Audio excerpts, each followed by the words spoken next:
That egg on there.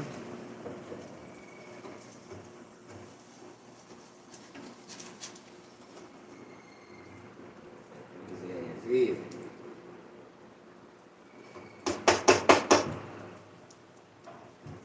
Take this to the next level right here.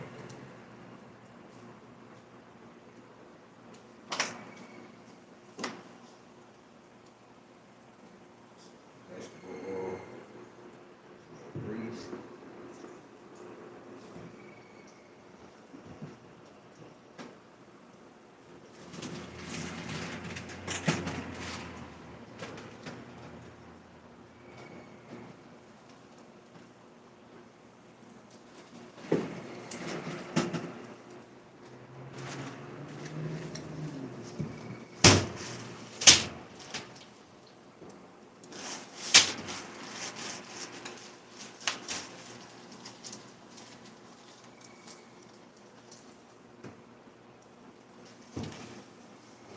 Really want to get that grease real hot. Popping. I think it's popping. Put this thing on there, stir it up a little bit. Grease to really get the popping.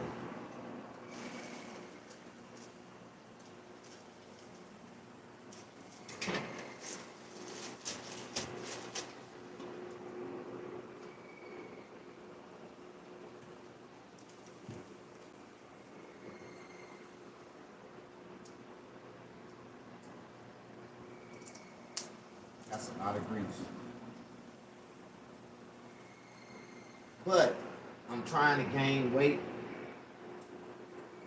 So I'm eating. I'm eating as much as I can.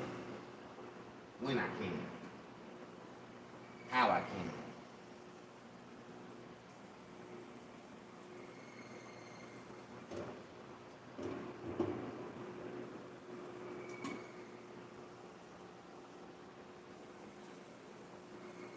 Grease is popping.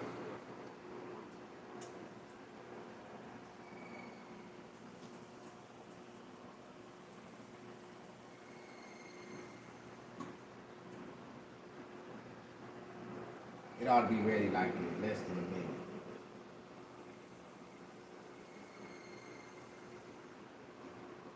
I think it's ready now. I'm gonna find out. You get the popping. When I pop it in there, it's ready.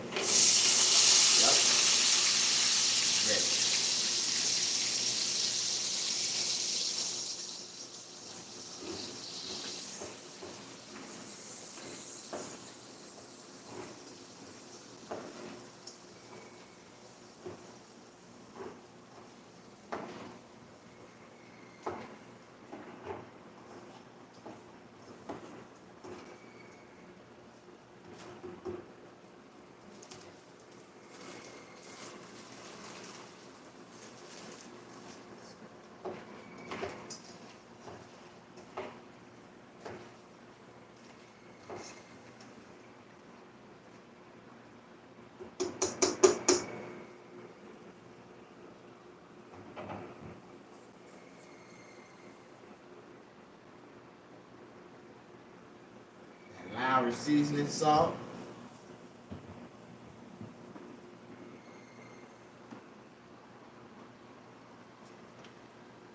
Okay. Mrs. Dash onions and herbs. Oh, you smell the aroma kicking already. Push that like button. Y'all showing me any love? Y'all not showing me no love. I understand. I'm just trying to fix me a dinner. Mind my own business. I ain't messing with nobody. Ain't none of these niggas swamp me. These scalloped potatoes right here. You ain't never had scalloped potatoes before? Potatoes with them bell peppers and onions in them.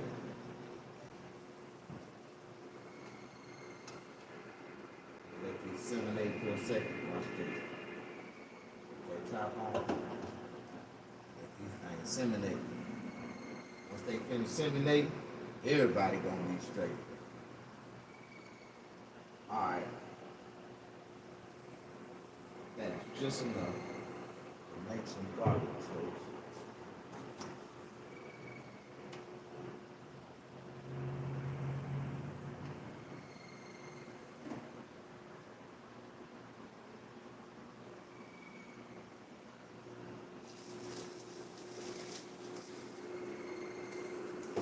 Well, I went through a whole loaf of Bucci bread today. Now that was too fast. A loaf of Bucci bread usually lasts me a whole month. I ate a whole loaf of it in one day. I sold 2 burgers. That was 4 pieces of bread. But I made my money back. All right. I cannot just eat regular bread. My bread got to be toasted.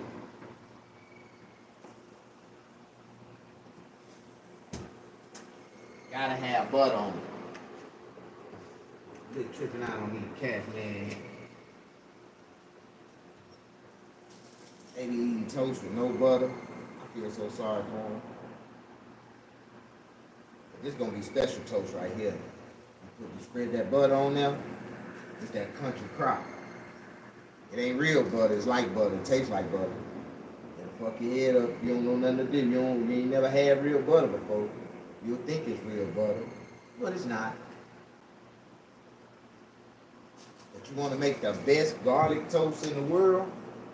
Take that and use Mrs. Dash garlic and herb. Oh my God. Sprinkle that on the bread, just like that, on top of that butter. And it's the best garlic toast you ever had in your life.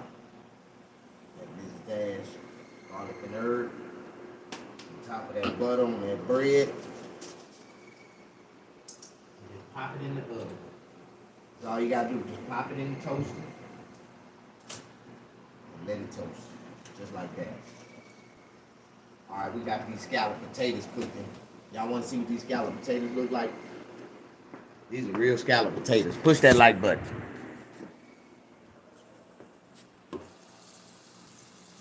Look at them scalloped potatoes. Ooh, they starting to smell. They starting to smell scallopy. You know what I mean? You ever had scalloped potatoes, country style? Oh my God! With this juicy garlic bread burger that I'm making, and these scalloped potatoes. Oh my God! With some Heinz 51. Oh my God! This is gonna be so delicious.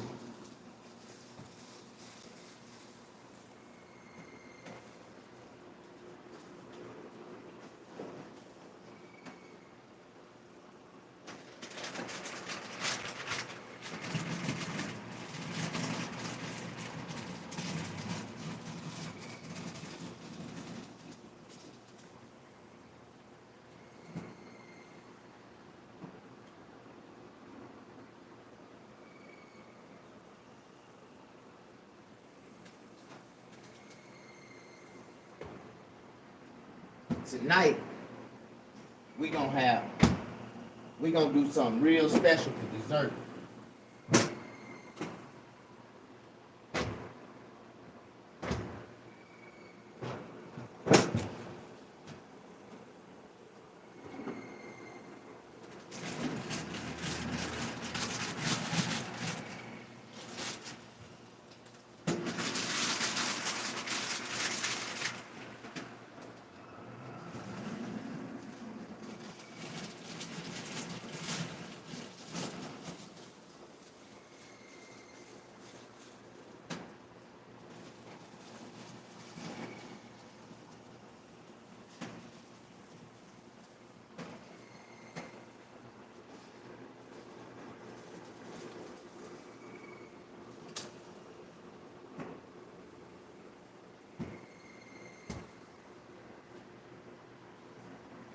Tonight, I'm gonna make a piece of whipped cream cheesecake pie.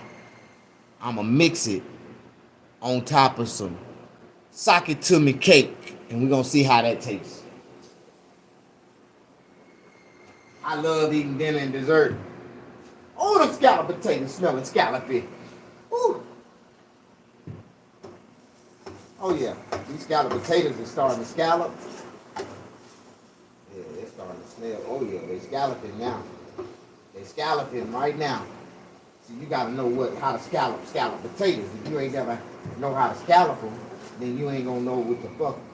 Y'all don't even know what's going on right now. I'm gonna be quiet. We're gonna let these scallop real quick. Once they finish scalloping, y'all gonna be like, oh my god, snap, these motherfuckers do it.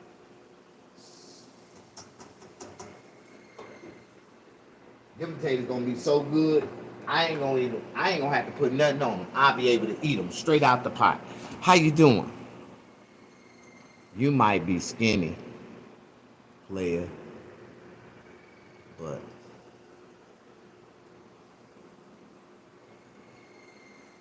you don't miss a meal though. God bless you. Junebug, what's up, man? We're gonna go on and have a snack while we wait on these scalloped potatoes to scallop. We're gonna go on and have a snack. Oh, the garlic toast is done popped up. Oh my God. Look at this. This is the perfect garlic. Oh my God. Perfect garlic toast. Look at this. Perfect garlic toast. Perfect garlic toast. Look at that. Now what you do with that garlic, you want to put some Miracle Whip on top of that garlic bread. Miracle Whip. You want to make a miracle sandwich? Use Miracle Whip. It ain't gonna be a miracle sandwich if it ain't got no Miracle Whip on it. Put a couple squips of Miracle Whip on it.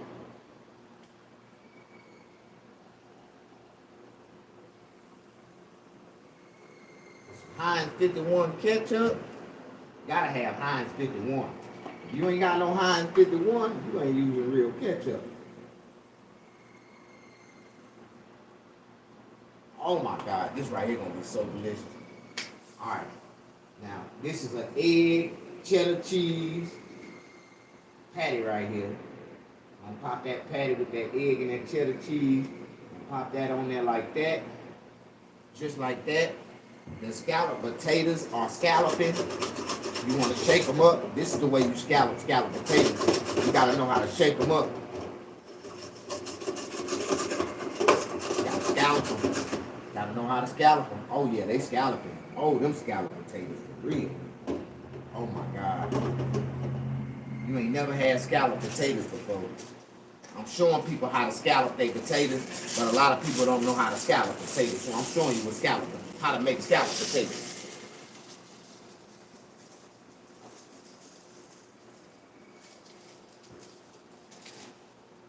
A lot of people just be trying to make potatoes, but I make scalloped potatoes.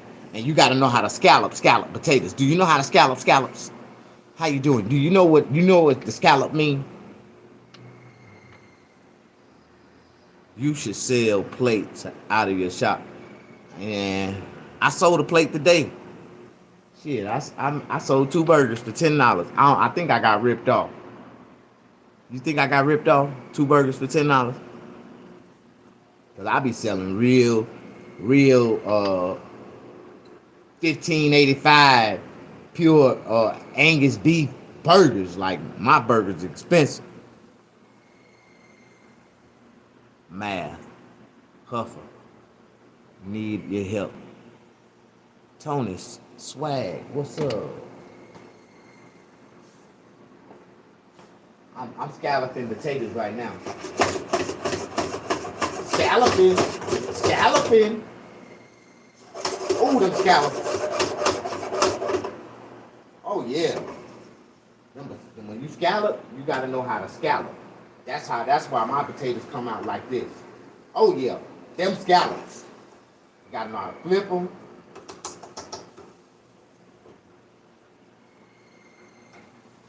And scallop them. This is how you scallop scallops. You ain't never had scallops before. You gotta know how to scallop the scallops. Scallop potatoes. You scallop them. You know what scallop mean? Man, Puffer need your help. How you need my help, bro? How do you need my help? What can I do to help you? You need something to eat? I can shoot you a noodle. Shoot you a noodle and a bag of popcorn. That'll get you by for the night. And an oatmeal pie. Push that like button. You know what? That's what I wanted to do. While I was waiting on these scallops to keep scalloping. There they go. There they go. There they go. Look at them scallops. Look at them scallops. See them potatoes is scalloping? Look at them. Scallop potatoes, baby. You ain't never had none, then you don't know what these are. But if you ever had some, you're going to be able to just dip into them potatoes, and they going to be better than baked potatoes, mashed potato, what they call loaded mashed potatoes, everything. Push that like button. You said Wagyu. I don't do Wagyu.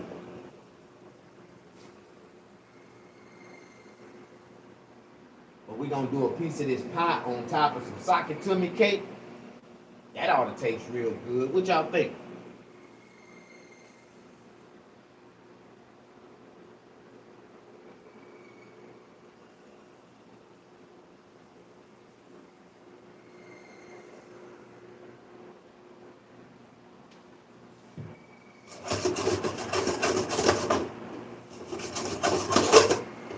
Now the potatoes are scalloping. What took a minute to start really scalloping? Scallop, scallop, motherfucker, scallop! And you gotta talk to your food. Black people are the only ones that talk to their food when they cooking it. Be telling their food what to do while they do it. No, there's a podcaster named Math Hooker. And his barbershop got shut down. Oh, that ain't that about a bitch? I'm joking, saying he could use your help. No, I am a licensed master barber. See, he didn't have no licenses. That's his problem. He wasn't legit. I'm a legitimate, full 100% California certified establishment license, barber's license, full business license, city license, state license, health department license, yeah, barberside license. I'm a legitimate licensed barber. I don't know what the fuck Hoof had going on, but that's the reason why he got shut down, because he wasn't legitimate. But I ain't letting these crackers shut me down, my nigga. I'm legit all the way around, 100%. Holding it down by my goddamn self. Fuck that. I am waiting on these potatoes to finish scalloping. Man, I am so hungry right now.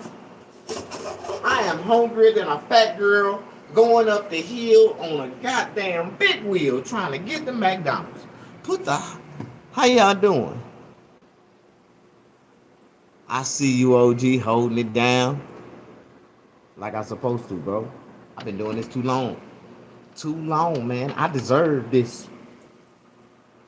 I deserve to be chilling at night, all alone in my barber shop. I work too hard for this shit. I know I deserve it. This is peace, tranquility, joy, and love, and peace and tranquility. Living inside of the dream that everybody wish they could. You know what I mean? That's in my world. That's in my category of living life.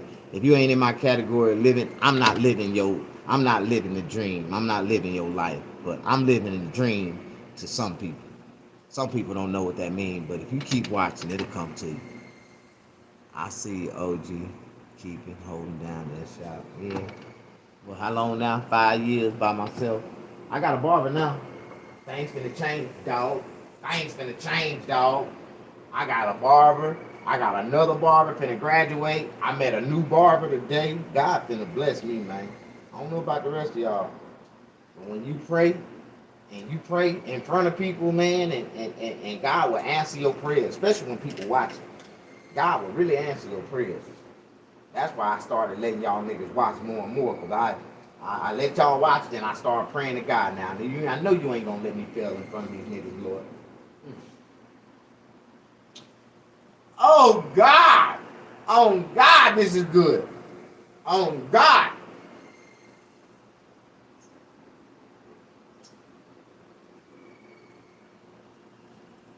This is my favorite little snack. One of strawberry applesauce. I'm talking about delicious.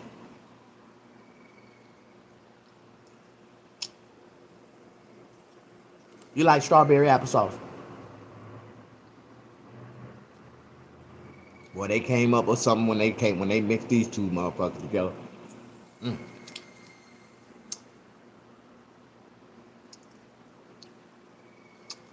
Mott's strawberry applesauce. You ain't ready for part 2. Oh wow, that's good. Yeah, thank you. God bless you.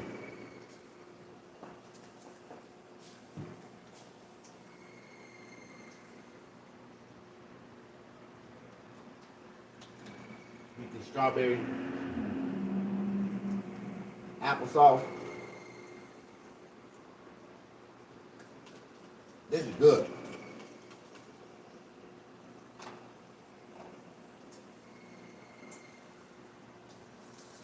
Oh, these scalloped potatoes is scalloping. If I showed y'all what they doing right now, y'all be like, man, Snag, them motherfuckers scalloping. Yep, they scalloping now. They scalloping. These are scalloped all the way. Can't scallop no more. If you ain't never had scalloped potatoes, let me show you what they look like. I'll show y'all what scalloping. Ooh, that top burnt me. Show y'all what scalloped potatoes look like. So lid.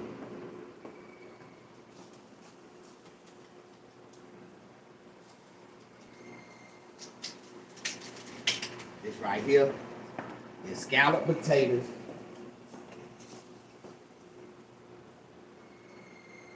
Or a garlic. This is a garlic burger. A garlic toast burger. Oh my God.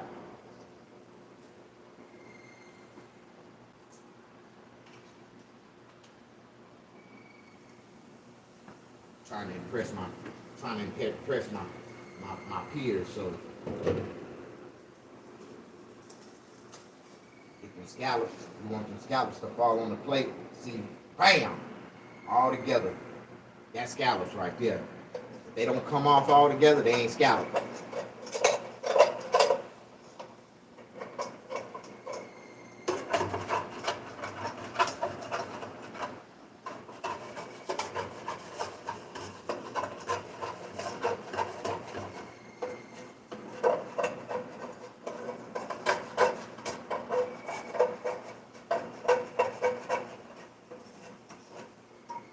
Scraping the rest of these scallops out of here.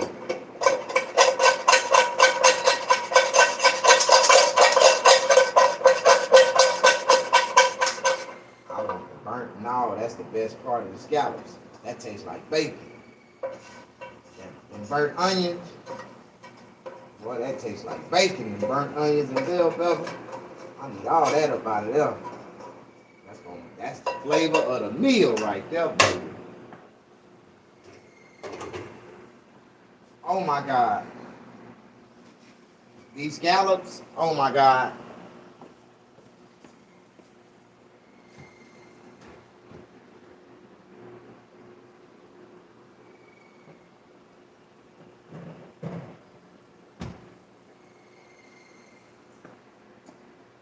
Oh my God.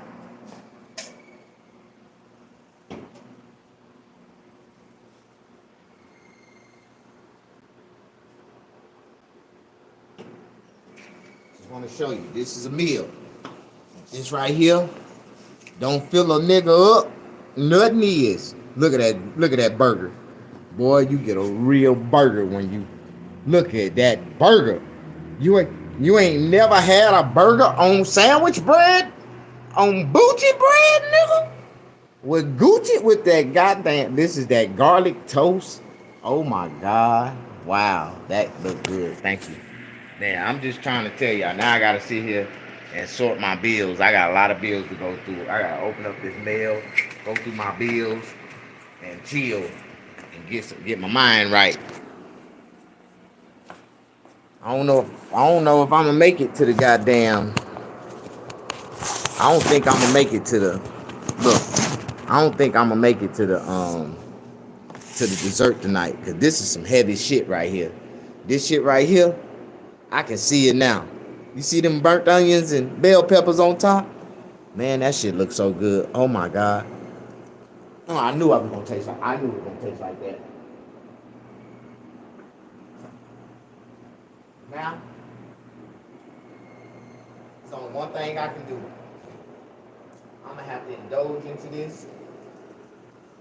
I don't even like eating in front of people like that, because that's like poverty shaming people. When you eating delicious meals like this in front of people, and you know them motherfuckers ain't got nothing to eat like this in their house, and you sitting there just poverty shaming them people like that, you ought to be ashamed of yourself.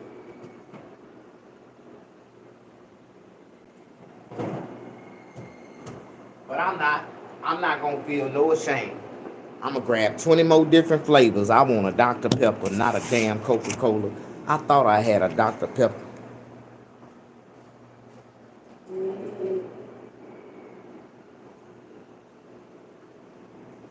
You know, I noticed it was something that I did not put on them damn potatoes. I just realized I forgot an ingredient that I should have put on them damn potatoes. I forgot to put my sea salt on them motherfuckers, but I like to put sea salt on the end because I want mine to be really, I want mine to hit like a baboon.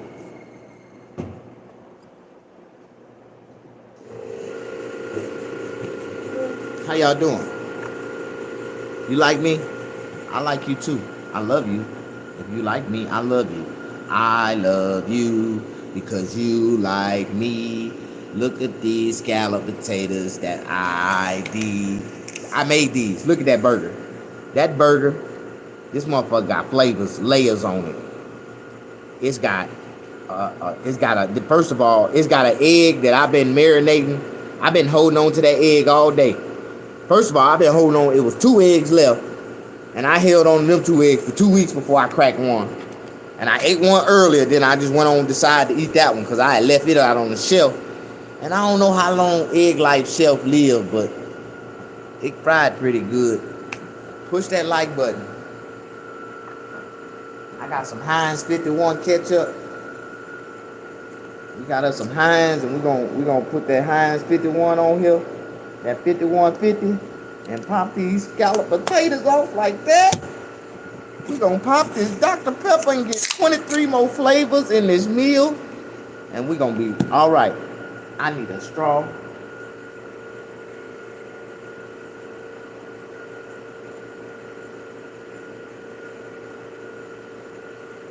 You know it's illegal for anybody to put their lips on any soda can. I don't give a fuck.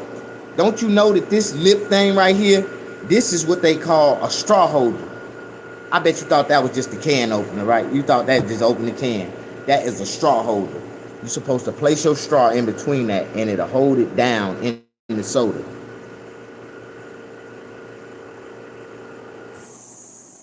I just taught you something.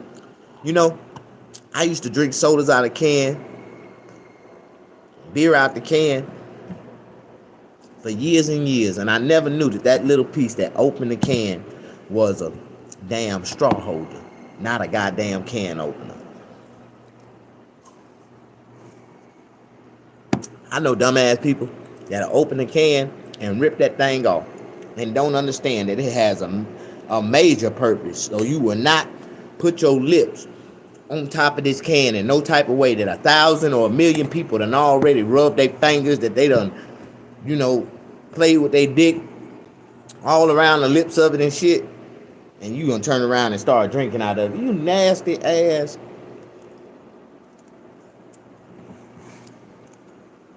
On them scallopy. Them scalloped potatoes. Them scalloped potatoes. See, anybody just can't eat these because it's got a lot of grease, a lot of salt, a lot of pepper, all kind of seasoning.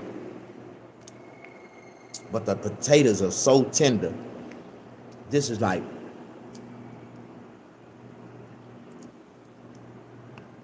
damn, that's good. You taste them burnt onions, them grilled onions.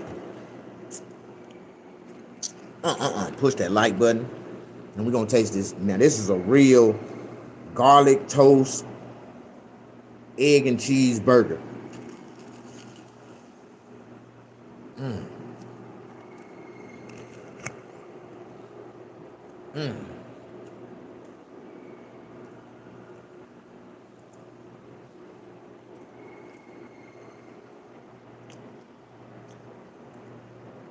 That shit bumping. That shit popping. That shit popping. That shit is popping.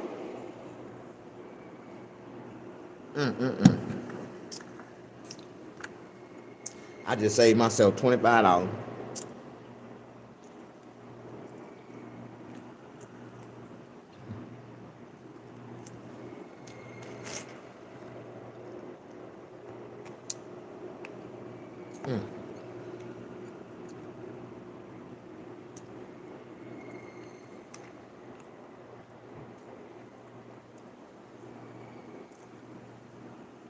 Man, them scalloped potatoes good. Man, I couldn't even go nowhere and get those scalloped potatoes at a restaurant.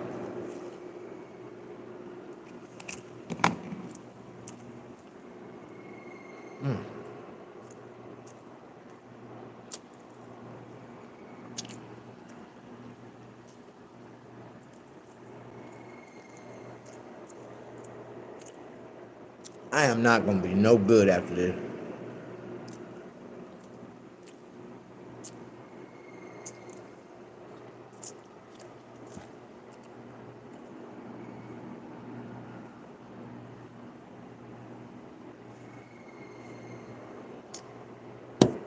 Uh-oh.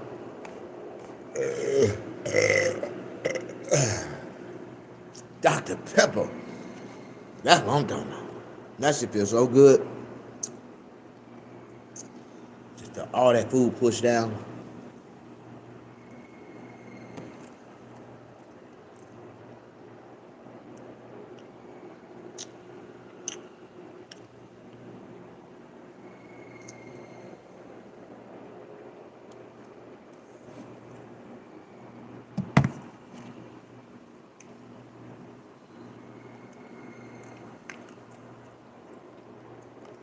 Man, these potatoes bumping. I know I ain't gonna be no good after this. No good.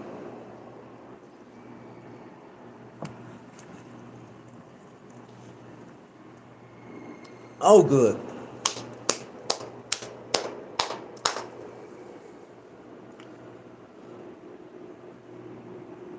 I wish I had this somebody to share this with. I just wish I had somebody to share this with.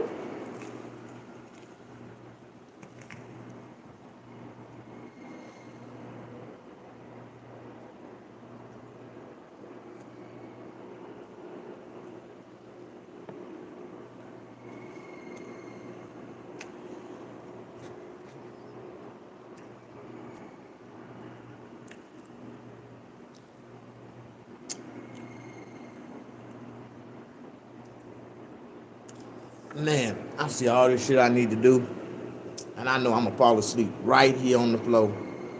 I ain't gonna make it 10 steps. I ain't gonna make it a step away from this damn stool right here. I feel it already kicking in.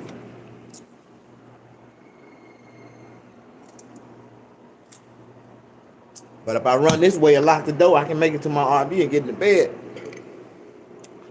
Oh my God. Scalloped potatoes.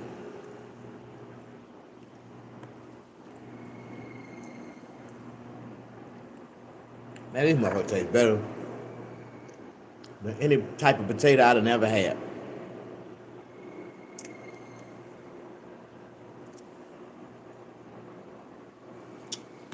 Push that like button.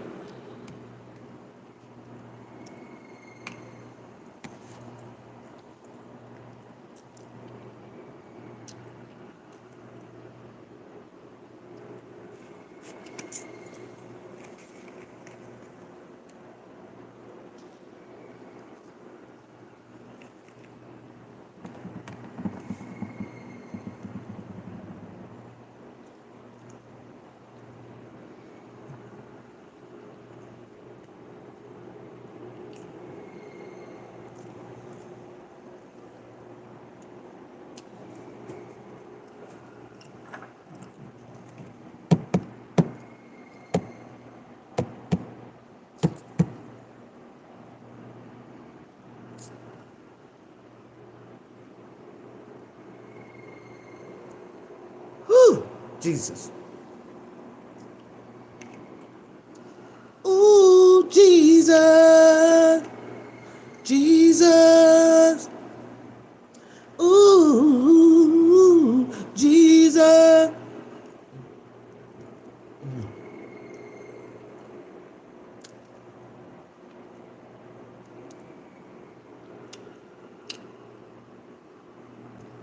Man, that's good.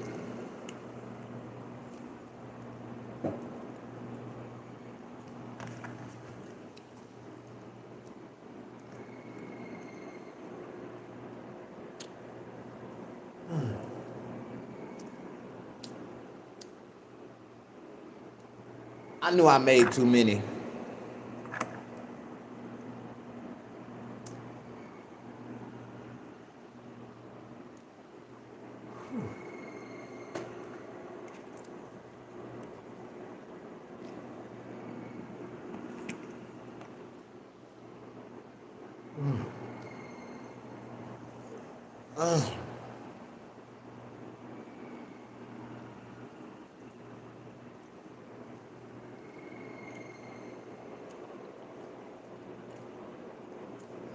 See, I know it's bad to eat a meal like this and go straight to sleep.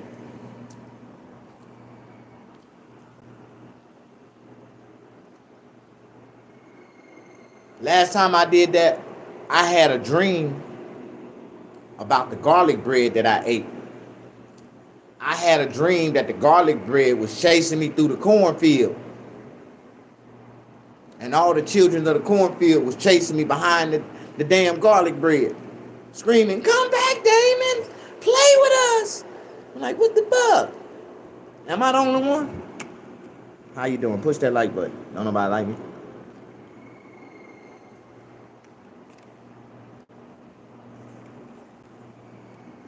You don't know what I'm talking about?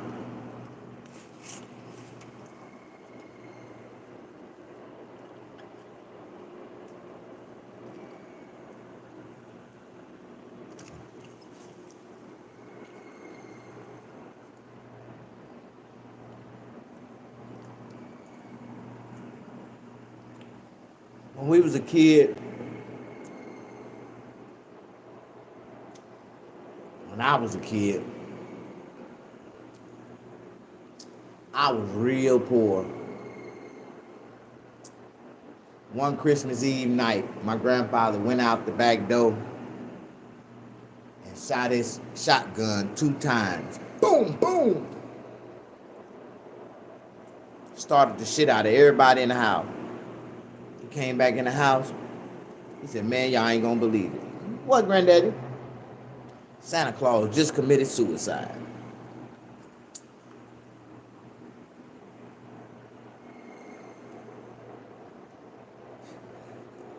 Push that like button. Some people don't like me.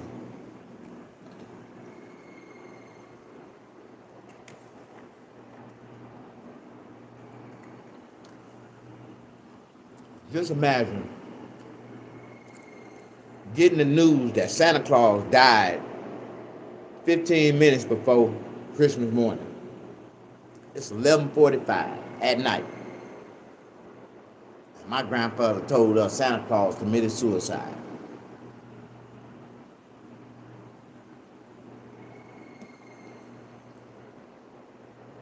Push that like button.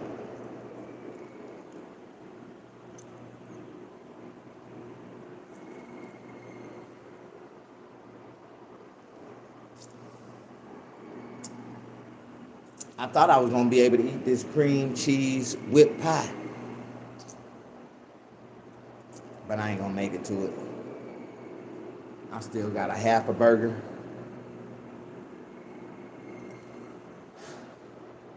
And a half a pound of damn scalloped potatoes left.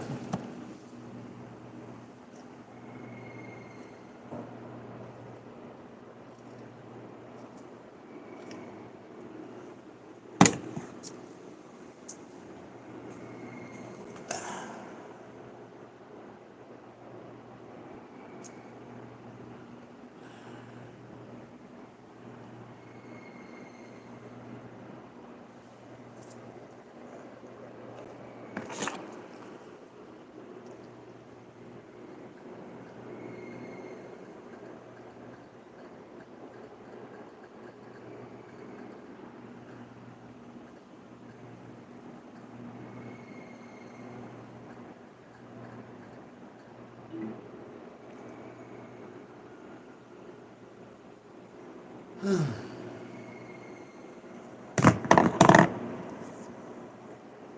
that type of shit give you a heart attack 30 years down the line.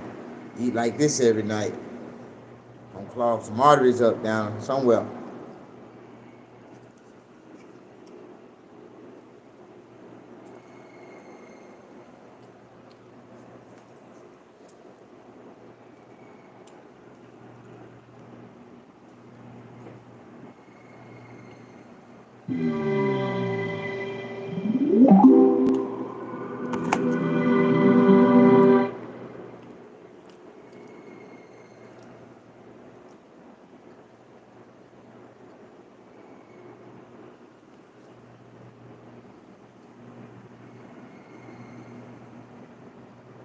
Breaking news here at 5 o'clock, a confrontation with shoplifters ends with a man losing his life in South El Monte. Now a search is on for 3 suspects who got away. Good evening, welcome Fox. This is going to be a tough story to tell, and it's going to be even harder to hear. Some of you may feel sickened. Some of you may feel angry. Some of you may want to stop the video or even walk away. Hard to figure out which clothes fit your body, what colors to wear, and how to combine different pieces in a cohesive way. With Stitch Fix, you can leverage the top. But this story can't stay in silence. It can't stay buried beneath the weight of racism, abuse, and injustice. It can't hide any longer in the shadows of Jim Crow. This story has to come forward into the light of truth and dignity.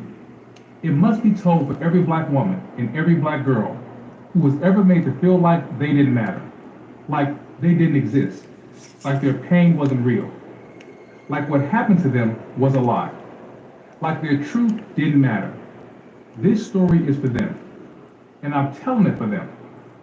This is the story of a black girl's pain, a black girl's trauma, and a black girl's truth. We don't know her name. The newspapers never printed it. The court records sealed it. The world moved on without it. She was called the girl, the babysitter, the child, but never by her name. And maybe that's what makes this story so heavy, so painful, so tragic, so gut-wrenching to hear. Because when you don't know her name, she becomes every black girl who was ever hurt and never heard, every daughter who was ever broken and never believed, every little girl who was ever violated and never vindicated, every child whose pain was pushed aside like it didn't matter. They erased her name, but they couldn't erase her story, because we're going to tell it today. So we give her a name, not because it was hers, but because she deserves one, because she mattered, because what happened to her mattered, because she was somebody. And if you feel something stirring in you, if you see her in your mind, if you hear the whisper of someone you once knew, or even if she is you, you are welcome to give her a name too, a name that carries her, a name that loves her, a name that reminds the world that black girls are not disposable, not throwaways. Today, we will give her a name. We call her Rose. And from this point on, that's the name we'll remember.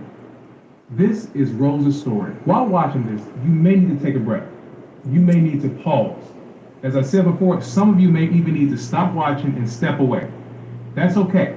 But I ask that you come back, because this story is hard, but it's the truth. And hearing the truth doesn't always feel good. It's not always pretty, but truth telling is necessary.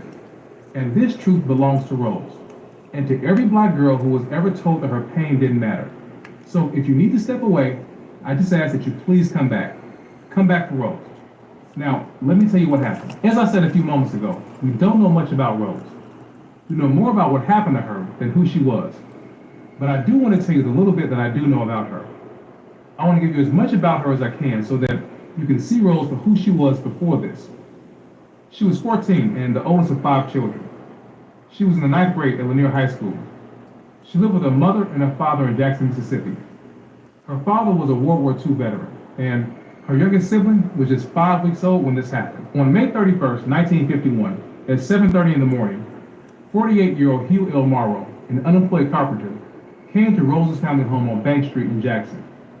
He told the family he needed a babysitter with him and his wife while they went fishing. But that wasn't true. Census and ancestry records show that Morrow had only one child, a daughter, born in 1926. By 1951, she would have been around 25 years old, not in need of a babysitter. And the 1950 U.S. Census records show Hugh and his wife Sudie living alone. No children in the home.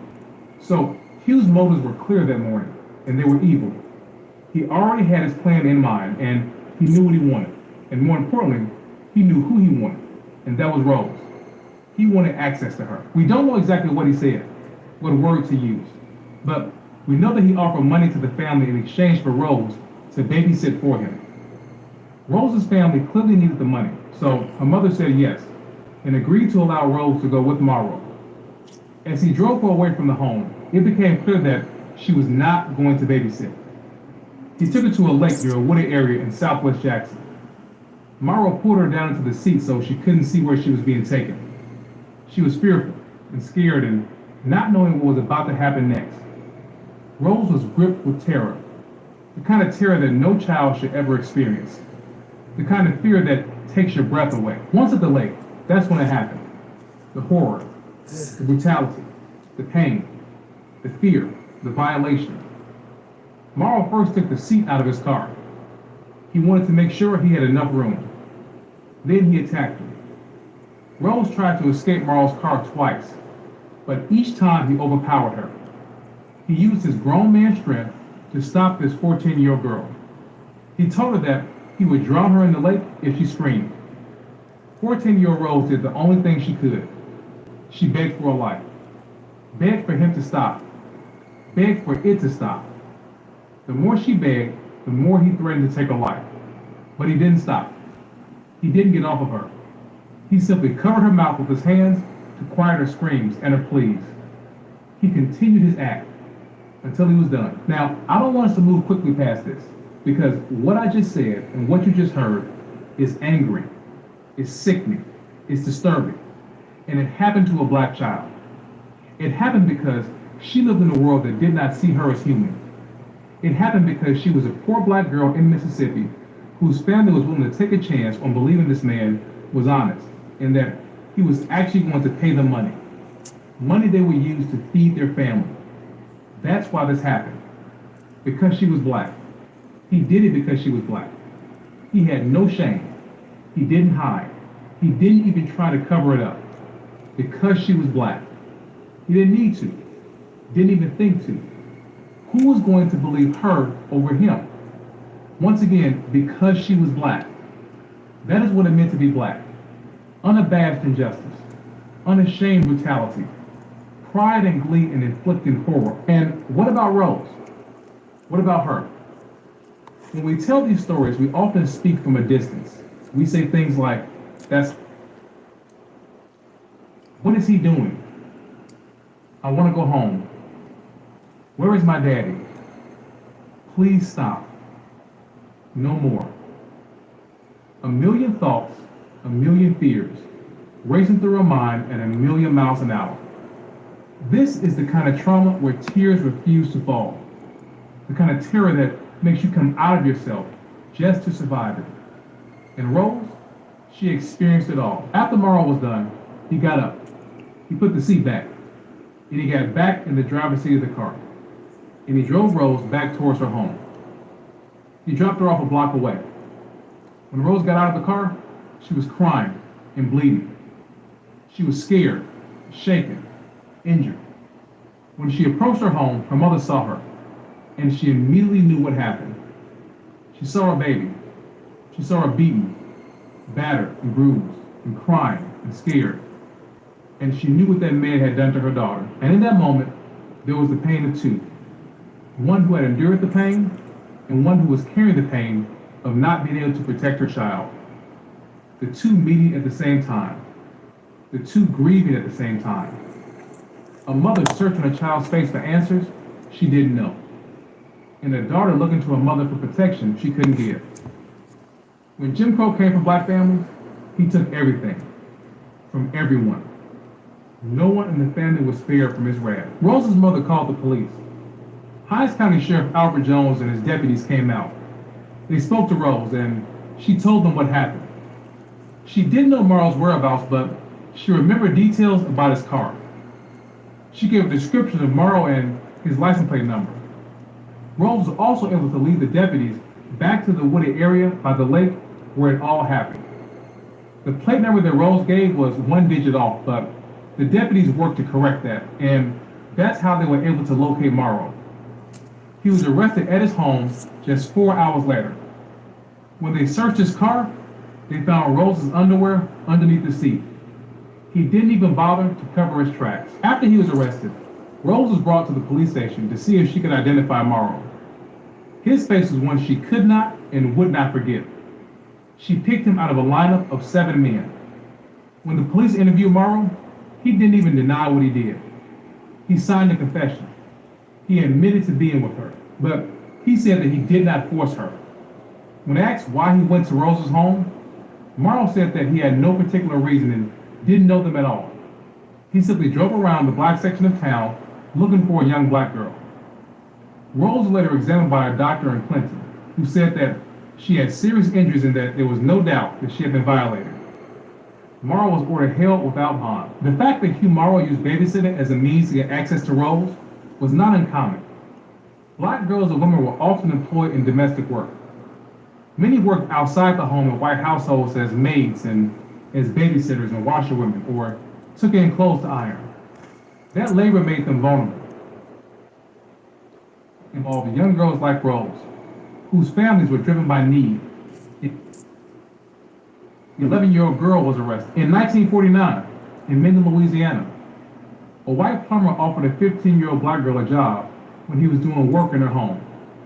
He said his wife needed help at their home with their children. The girl's mother needed money for the family and said yes. The man violated her.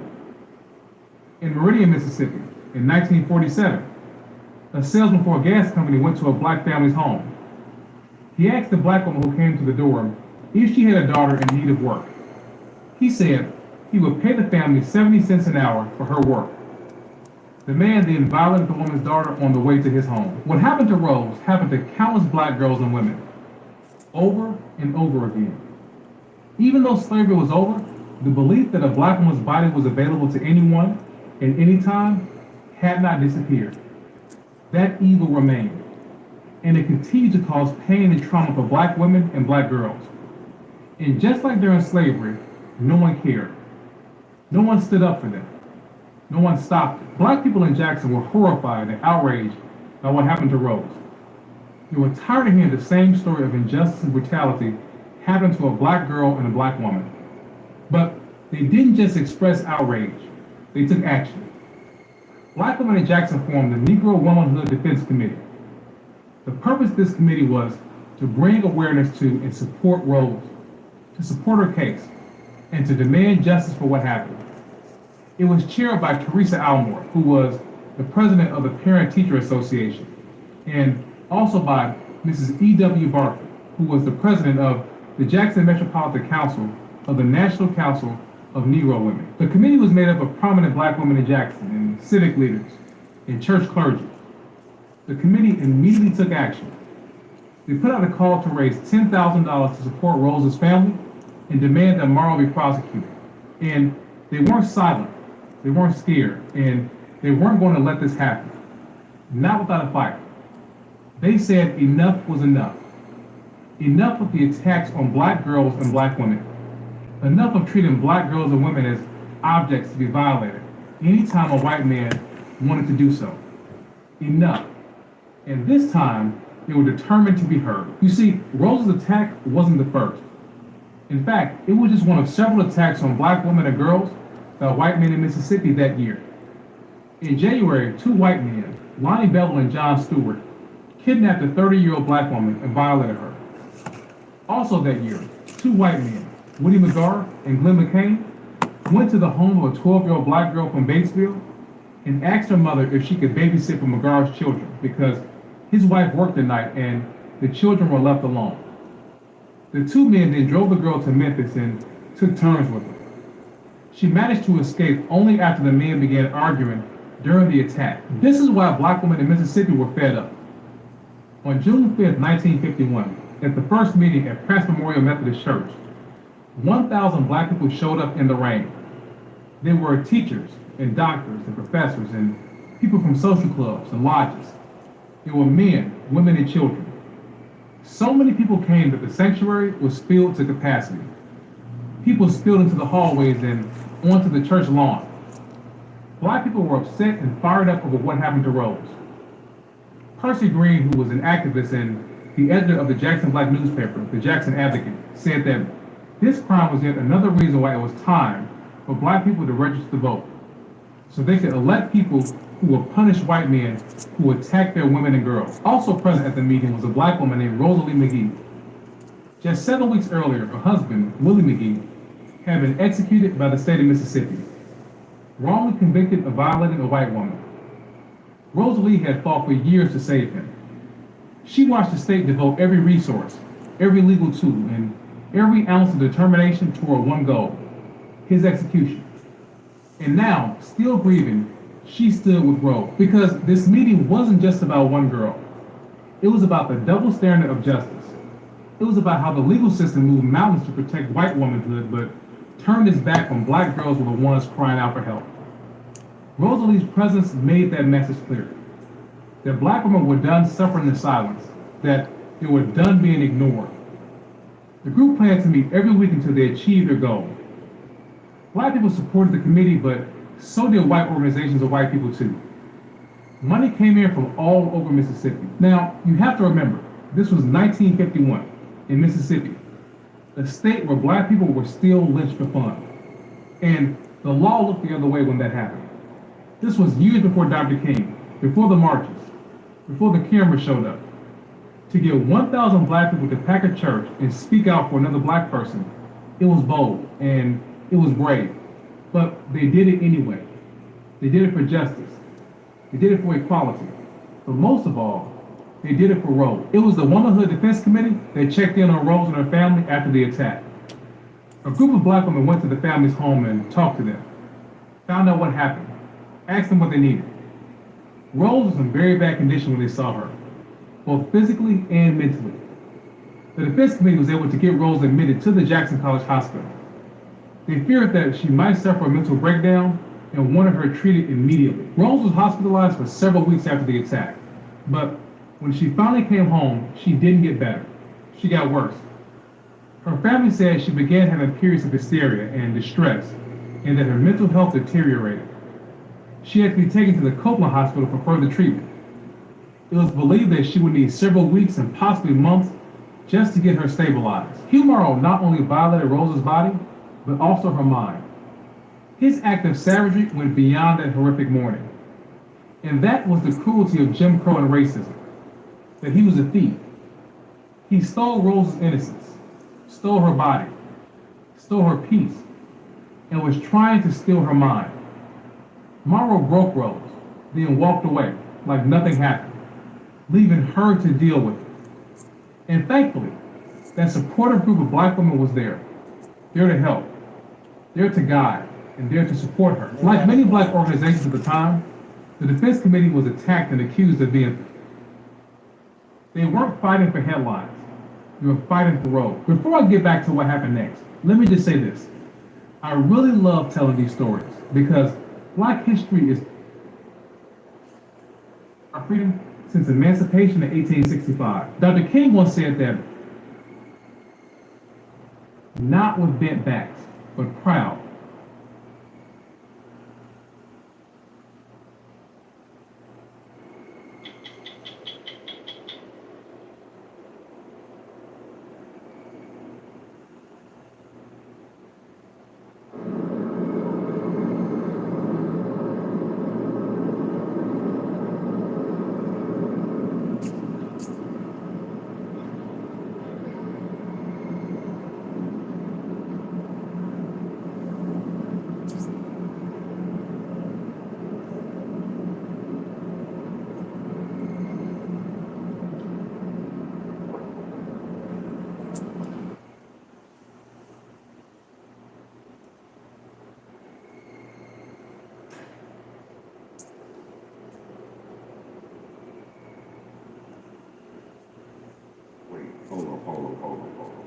Viewer, do not be deceived.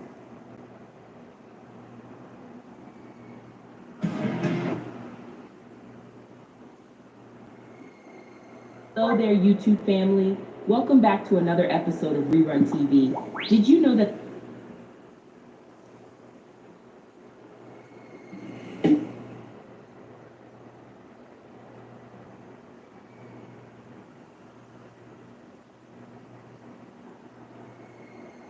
Today, we are in Sedona, Arizona at honestly the most unique property I have ever seen. The house you see above me was built in 2021 by a local named Glendon Good. It cost him several $1 millions and took him several decades to pull off. And one of the many things that makes this place so special is that the only way you can access the house is by taking a 3-minute and 15-second tram ride to the top of the mountain. Glendon bought this property in 1998, and at the time, nobody even thought it was possible to build a house on top of that cliff, but he pulled it off even though he had all the cards stacked against him. And in today's episode,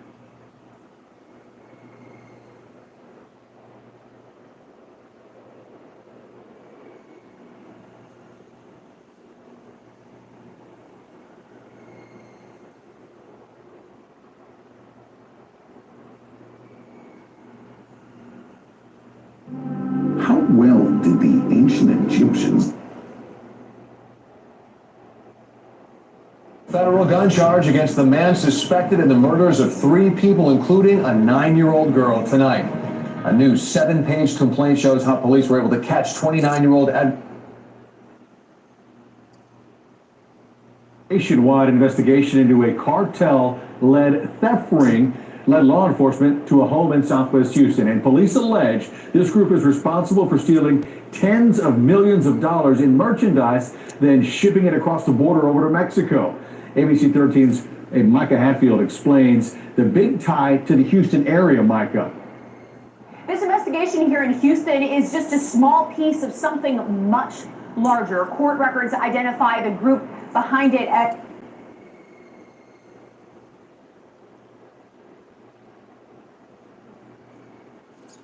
It was a quiet suburb.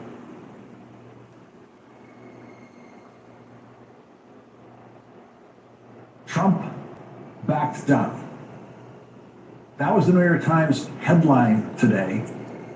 When Trump backed down, as predicted exactly 24 hours ago on this program. I mean, I didn't say it was going to be today. I didn't know that, but I did say the only way this was going to end, the only way was with Donald Trump backing down in the next few days, I suggested last night, or in a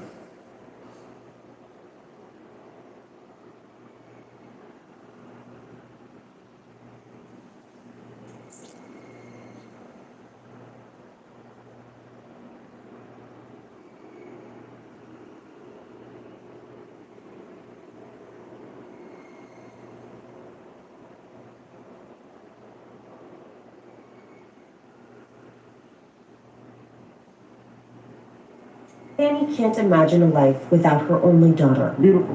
Beautiful on the outside, beautiful on the inside. Everybody loved it. Saturday at around 1 a.m., the Miami-Dade Sheriff's Office says several people ran up to an SUV near Northeast 141st Street and 2nd Court and started shooting inside the car. 36-year-old Desiree Brown was inside with her 11-year-old daughter Reagan and her boyfriend's 12-year-old son. Desiree, a decorated TSA agent, died at the hospital. The 2 children still fighting to stay alive. I don't even know what I can think right now. I'm just lost. Fanny tells me last week Desiree took her 14-year-old daughter to the prom, lifelong memory that is now the last one her 3 daughters will have of their mother. We're just going to keep on praying and just keep trusting in God. Fanny can't imagine a life without her only daughter. Beautiful.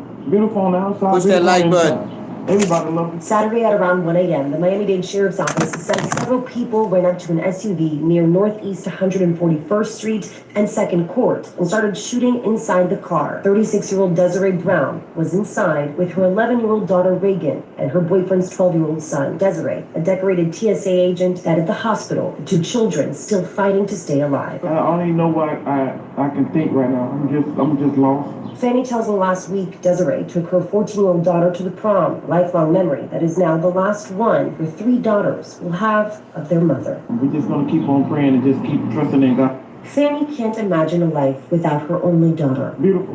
Beautiful on the outside, beautiful on the inside. Everybody loves it. Saturday at around 1 a.m., the Miami-Dade Sheriff's Office says several people went up to an SUV near Northeast 141st Street and 2nd Court and started shooting inside the car. 36-year-old Desiree Brown was inside with her 11-year-old daughter Reagan and her boyfriend's 12-year-old son. Desiree, a decorated TSA agent, died at the hospital. The two children still fighting to stay alive. I don't even know what I can think right now. I'm just lost. Fanny tells me last week Desiree took her 14-year-old daughter to the prom, a lifelong memory that is now the last one her three daughters will have of their mother. We're just going to keep on praying and just keep trusting in God. Fanny can't imagine a life without her only daughter. Beautiful. Beautiful on the outside, beautiful on the inside. Everybody loves it. Saturday at around 1 a.m., the Miami-Dade Sheriff's Office says several people went up to an SUV near Northeast 141st Street and 2nd Court and started shooting inside the car. 36-year-old Desiree Brown was inside with her 11-year-old daughter Reagan and her boyfriend's 12-year-old son. Desiree, a decorated TSA agent, died at the hospital. The two children still fighting to stay alive. I don't even know what I can think right now. I'm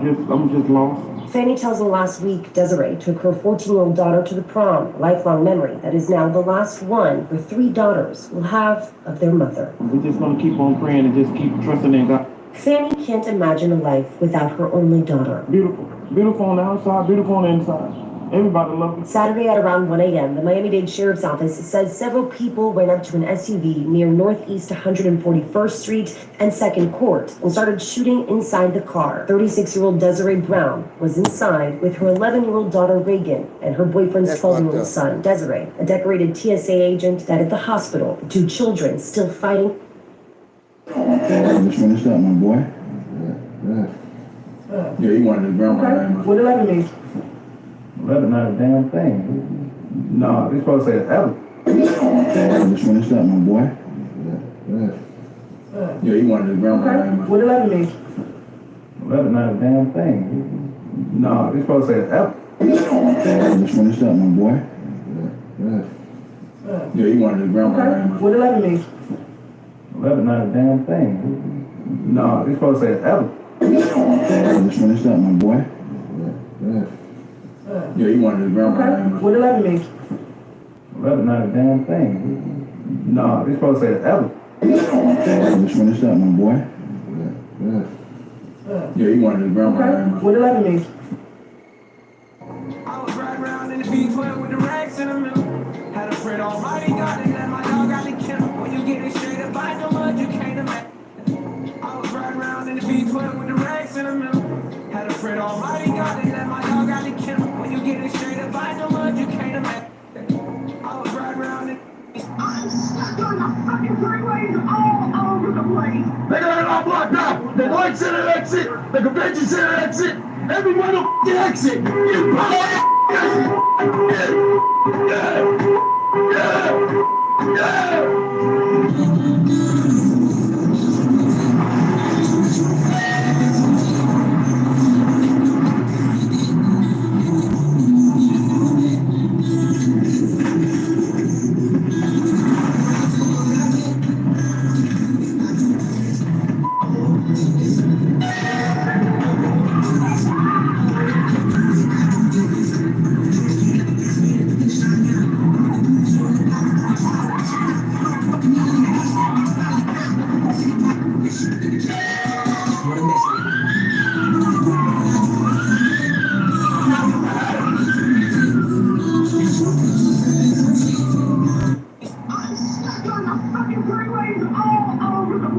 They got it all blocked out. The Lloyd Center exit, the Convention Center exit, every motherfucking exit. You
The fishing eagle dad has returned from hunting, and this time he has caught a big fish.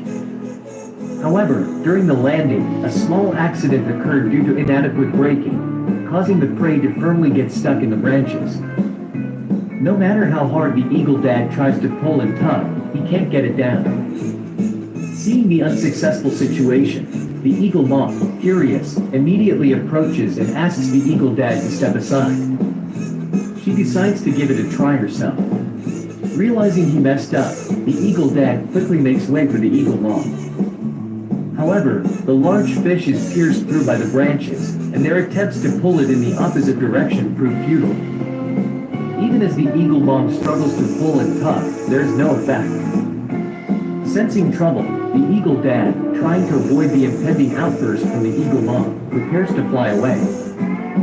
However, the eagle mom, preoccupied with trying to feed the eagerly waiting baby eagles on the side, pays no attention to the eagle dad.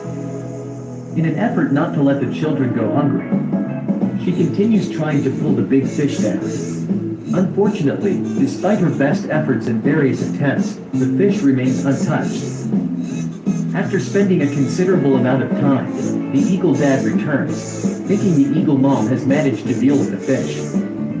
To his embarrassment, he sees the big fish still hanging on the branches. The eagle dad stands there awkwardly, realizing he wasted hours for nothing. The eagle mom, angered by the situation, looks at him with eyes that seem to say, "If you don't bring the fish down today, don't come to my bed tonight." Scared, the eagle dad begins frantically pulling and tugging at the big fish. However, their efforts seem futile as they continue to pull in the wrong direction without considering other options like pulling upward or eating the fish directly. As darkness falls, they are unable to enjoy their anticipated fish dinner. The eagle dad, feeling the eagle mom's disappointment, quickly leaves the nest before it gets dark. Looking for a place to spend the night.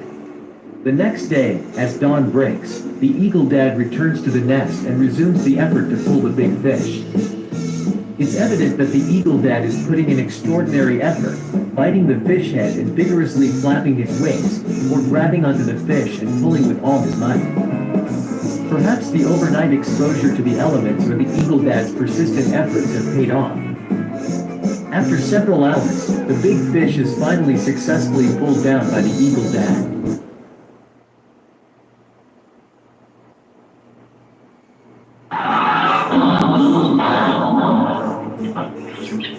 The fishing eagle.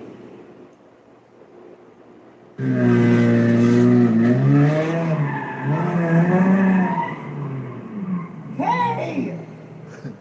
Oh.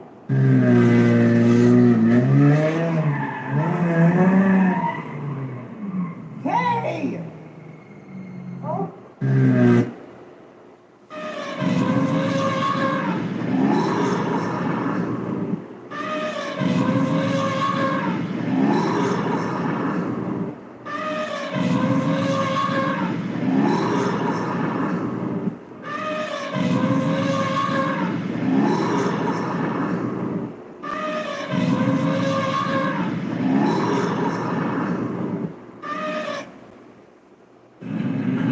Cancel my morning and give me that arrest report. You have a partners meeting in 10 minutes. You think I don't know that? I got every partner from M&A to divorce wanting to know what's going on with the merger, and Ted hasn't responded yet. Then what do you want me to do? Tell the partners I'll know if we're a go or not by tonight. So the first thing I noticed about the new Suits series, this is Suits LA, is that made me think about just how law firms work in general. And really, this is going back to the original Suits series too. Because if you watch the original Suits series, especially if you watch it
I have one more thing to say. I've served this country for almost 22 years. 22 years in the Marine Corps. I've deployed 7 times to a combat operation, combat zones. 9 times total deployed. And this is the justice that America gives me. Unthinkable, unspeakable, it's disgusting. Thank you, Joe. Cowards. Every single one of you. Need cross-examination? Every single one of you are cowards. I have one more thing to say. I've served this country for almost 22 years. 22 years in the Marine Corps. I've deployed 7 times to a combat operation, combat zones. 9 times total deployed. And this is the justice that America gives me. Unthinkable, unspeakable, it's disgusting. Thank you, Joe. Cowards. Every single one of you. Need cross-examination? Every single one of you are cowards. I have one more thing to say. How y'all doing? Push that like button. Bro, can somebody win prize? Come on, bro. Hey, what? I said catch some money, win a prize. Wait. I'm gonna give you a choice though today. I got a recording studio across the street, bro. You can either keep the $5,000 or trade it for a free studio session and 20 beats. What you wanna do? You don't even look like you fuck with rap music. And that's what I be doing, bro. I basically run the streets, bro. I don't need this. You gonna do the studio? Alright, bro. Let's run it. I ain't no brain, I'm a fucking still be sitting hot shit in his dreads. I get the chance, take it down. Lotto, y'all can keep the 6 red. You freestyling right now? Tight.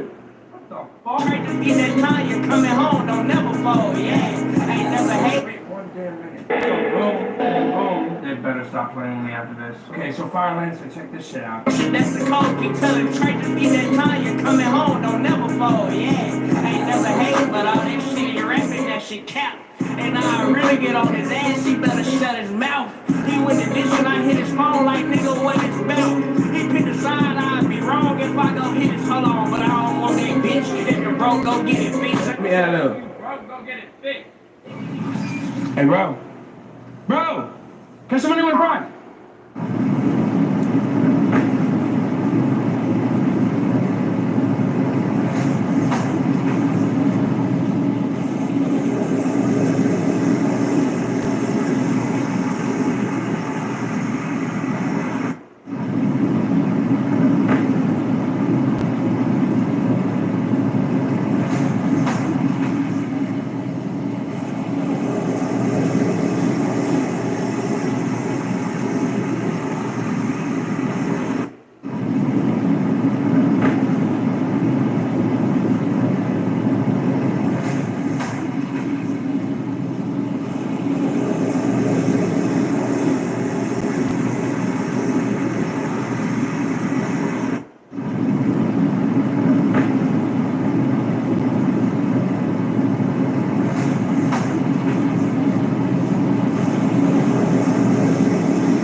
एक इलाज किया है इसने बहुत सही है इलाज किया मार हाँ ये भी सही है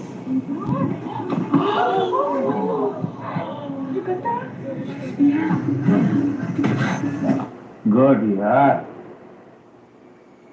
गर्दन इसकी तोड़ दी और उसकी गर्दन टूट गई सीधी में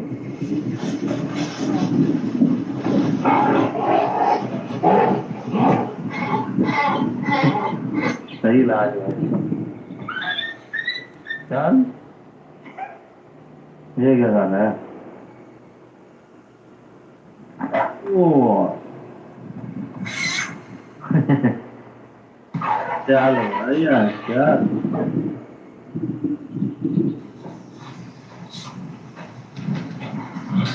हाँ बड़ी टान एक इलाज किया इसने बहुत सही है इलाज किया मार हाँ ये भी सही है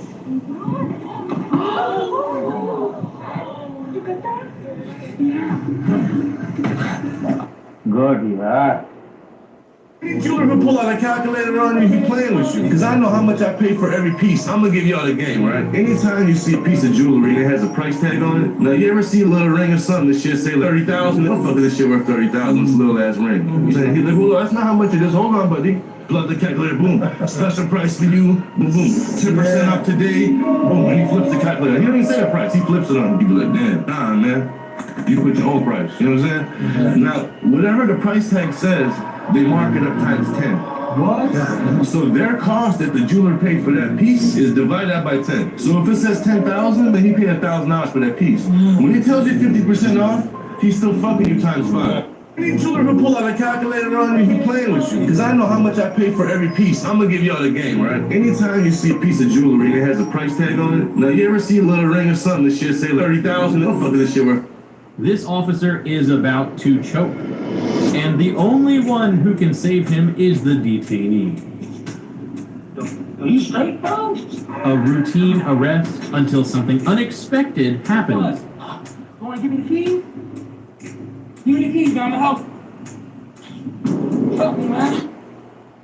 We went to Walmart for a bit of shopping, and we wandered into the toy section, and... Oh my god, this guy is trying to... Come in on white. I'm giving you what I got. I don't have any black, so I've got the Neville Gray. That's going to be between April 21st and the end of April. The soon I can have one for you will be the Nora Green with the satin interior. And it's going to be arriving between the last of this month and the 14th of next month. You're welcome to get that one. It's available. I can price it out for you and send you a payment sheet and get a deposit if you want it. Okay. I would have to get back to you and kind of let you know. I'm not being facetious, but getting back, you're going to lose it. I understand, but I'm not looking for a green card. I got you. I understand. Unfortunately, the market is just like that. Yeah, I understand. That's okay. I would prefer to keep looking, and if I have the time to wait, then I will reach back out to you. Okay, thanks for the call. Thank you. Bye-bye. What's the customer looking for? GX550. Sorry, I'm not. Oh, yeah, especially black with the satin interior in the luxury book.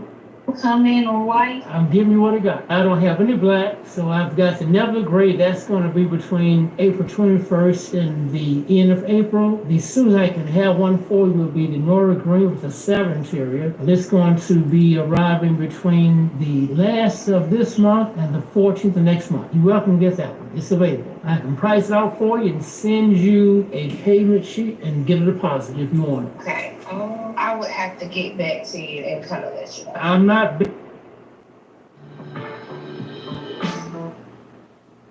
Look, I know this look like a 40-year-old man, but I promise y'all. It's so...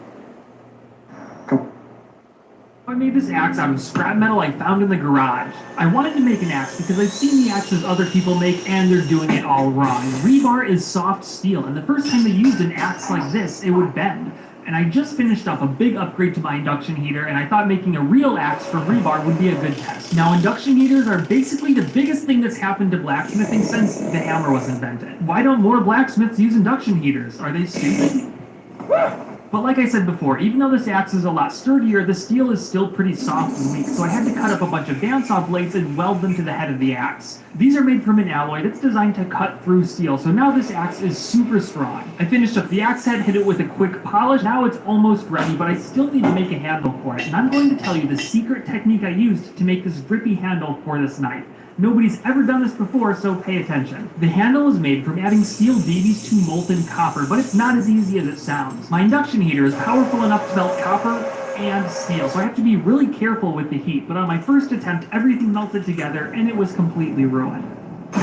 But I'm not giving up, so I bought a new $30 graphite crucible, and I'm going to try something different this time. I'm going to be using silicon bronze wire, and this has a lower melting point than copper. Now I don't have to turn the induction heater up as high and risk melting the steel. And the plan is to completely melt all of the copper and then pour the steel ball bearings in. Waiting for everything to cool down was basically torture. I had to wait 20 minutes for the metal to solidify and harden enough before I could crack open the crucible. But the result was perfect! Alright, that's what I'm talking about. Now comes the hard work of shaping this into an axe handle. The results look pretty good so far, but that was taking a long time, so I ended up using an air hammer to chip away these sections. This was a lot faster, but it kind of damaged the handle and I thought it was ruined, and I'm not exaggerating when I say that I spent 8 hours grinding out the imperfections and sculpting it into the final shape. It's surprisingly hard to grind copper because it's actually so soft it just kind of smears instead of slices. Anyway, it looks great, but now there's still one more step. In order to get a pattern like this where the balls are sticking out, I'm going to be using nitric acid to dissolve the copper. Nitric acid is an extremely angry acid. It reacts with almost everything, including you and even safety gloves, so there's really no winning a battle with it. The one thing it won't react with, though, is stainless steel. So I let the handle marinate in the vile stew for a few minutes, and you can already see the difference. I wanted the balls to be a little grippier, though, so I let it sit for about an hour. I could tell by the copious amounts of toxic gas being emitted that the handle was done. Even though there's a few imperfections, I am so happy with how this handle turned out. Overall, I love this axe. It's got a really cool, unique, organic, and natural pattern. I hope you liked it, too. And made this axe out of scrap metal I found in the garage. I wanted to make an axe because I've seen the axes other people make and they're doing it all wrong. Rebar is soft steel, and the first time they used an axe like this, it would bend. And I just finished up a big upgrade to my induction heater, and I thought making a real axe for rebar would be a good test. Now, induction heaters are basically the biggest thing that's happened to blacksmithing since the hammer was invented. Why don't more blacksmiths use induction heaters? Are they stupid? But like I said before, even though this axe is a lot sturdier, the steel is still pretty soft and weak, so I had to cut up a bunch of bandsaw blades and weld them to the head of the axe. These are made from an alloy that's designed to cut through steel, so now this axe is super strong. I finished up the axe head, hit it with a quick polish. Now it's almost ready, but I still need to make a handle for it. I'm going to tell you the secret technique I used to make this grippy handle for this knife. Nobody's ever done this before, so pay attention. The handle is made from adding steel DBs to molten copper, but it's not as easy as it sounds. My induction heater is powerful enough to melt copper and steel, so I have to be really careful with the heat, but on my first attempt, everything melted together and it was completely ruined. But I'm not giving up, so I bought a new $30 graphite crucible, and I'm going to try something different this time. I'm going to be using silicon bronze wire, and this has a lower melting point than copper. Now I don't have to turn the induction heater up as high and risk melting the steel. And the plan is to completely melt all of the copper and then pour the steel ball bearings in. Waiting for everything to cool down was basically torture. I had to wait 20 minutes for the metal to solidify and harden enough before I could crack open the crucible. But the result was perfect! Alright, that's what I'm talking about. Now comes the hard work of shaping this into an axe handle. The results look pretty good so far, but that was taking a long time, so I ended up using an air hammer to chip away these sections. This was a lot faster, but it kind of damaged the handle and I thought it was ruined, and I'm not exaggerating when I say that I spent 8 hours grinding out the imperfections and sculpting it into the final shape. It's surprisingly hard to grind copper because it's actually so soft it just kind of smears instead of slices. Anyway, it looks great, but now there's still one more step. In order to get a pattern like this where the balls are sticking out, I'm going to be using nitric... Oh my God. Push that like button. I love y'all.